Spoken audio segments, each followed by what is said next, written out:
a leader's now. I recently had a wonderful opportunity to sit down with an organization and several of their leaders. And one of the leaders asked, how do we get back to how we used to be? How do we get back to normal? And although I respected the sincerity of the question, a couple of things triggered for me. Now, if you've gone through a global pandemic, professionally and personally, you may be saying, how do we get back to how we were before? How do we get back to normal? Maybe you've experienced changes because COVID won't be the last change that your organization, your people, your team experience. It's always going to be something. There's always going to be a high level or low level of change to gut punch you. And if you are consistently focused on how you get back to how you used to be, how you get back to normal, I'm telling you, your leadership will struggle, your team will struggle, the organization will struggle, and you will fail to evolve the way that you can. What resonated with me with that question was, one, normal. What the heck is that? And do you really want to be normal? And do you really want to go back to how things used to be? Please remember this, whether it's in your professional life or in your personal life. When you try to recreate what was, it only takes away from what is and what can be.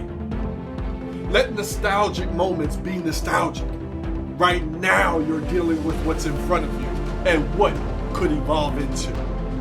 So here's a few tips, a few questions to ask as you are coming out the other side of change and now have your power back, your leadership back. Number one, what did you like about how it used to be? What were some things you liked about it, you enjoyed about it? Too many times we can romanticize about liking everything about how it used to be back in the day, even if it was 4 months ago. So find some pieces, some elements that you really enjoyed about it.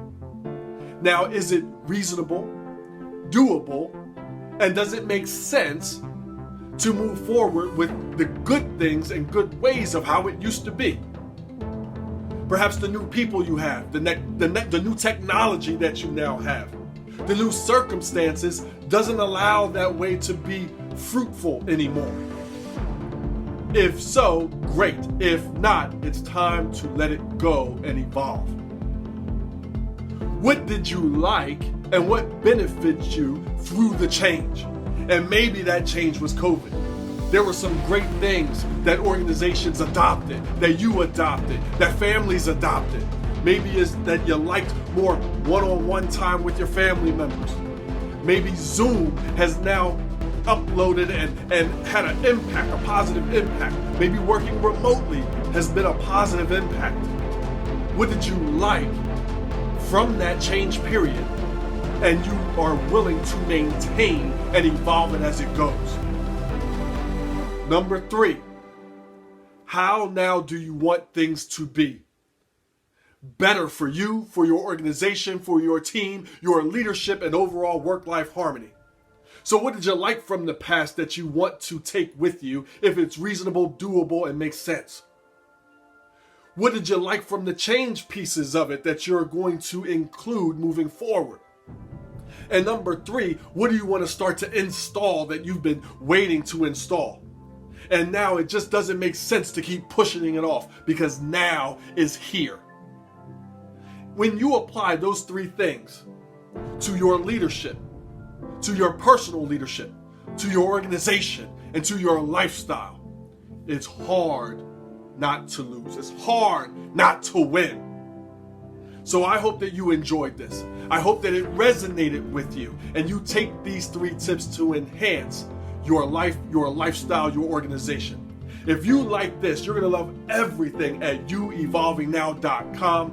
Please check it out there, and I look forward to being of value and impact to your organization, to your leaders, your employees, teams, and you.